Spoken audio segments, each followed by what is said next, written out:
কয়েকদিন আগে ভাইপো এক জায়গায় ভাষণ দিচ্ছে, আমি তো শুনে মাথা খারাপ। বলছে রামমোহন রায়, রাজা রামমোহন রায় আমাদের সকলের শ্রদ্ধেয়, এই হুগলি জেলার মাটিতে জন্মগ্রহণ করেছিলেন। সেখানে ভাইপো বলছেন এই রামমোহন রায় যদি না থাকতো তাহলে আজকে নাকি আমাদের মারা যখন মারা যেত তার সাথে সাথে আমাদের বাবা কাকাকে নাকি চিতায় শোয়ানো হতো। রামমোহন দূর করেছিলেন সতীদাহ, আরে ভাইপো বলছে পতিদাহ, পতিকে জ্বালাও। এই রকমের মূর্খ নেতা তৃণমূল কংগ্রেসের হয়, অন্য কোন পার্টিতে এই ধরনের মূর্খ নেতা পাবেন না। যেমন পিসি তেমন ভাইপো, এই ধরনের মূর্খ নেতৃত্ব তাদের পেছনে ঘুরবেন না। আজকে দিদিমণির দৌলতে শুধু সিঙ্গুর শ্মশান হয়নি, 7,000 শিল্প 11 সাল থেকে 2025 সালের মধ্যে চলে গেছে।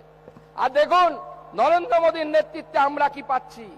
নরেন্দ্র মোদীর নেতৃত্বে আমরা আজকে মায়াপুর থেকে জয়রাম বাটি, একদিকে মায়ের বাড়ি মা শারদার বাড়ি, আর অন্যদিকে বৈষ্ণব তীর্থক্ষেত্র শ্রী চৈতন্য মহাপ্রভুর জন্মস্থান সেই মায়াপুর জুড়ে যাচ্ছে। হাওড়া থেকে আনন্দ বিহার পর্যন্ত অমৃত ভারত এক্সপ্রেস আমরা পাচ্ছি, শিয়ালদা থেকে বেনারস পর্যন্ত অমৃত ভারত পাচ্ছি, সাঁতরাগাছি থেকে তাম্বরাম পর্যন্ত ট্রেন পাচ্ছি।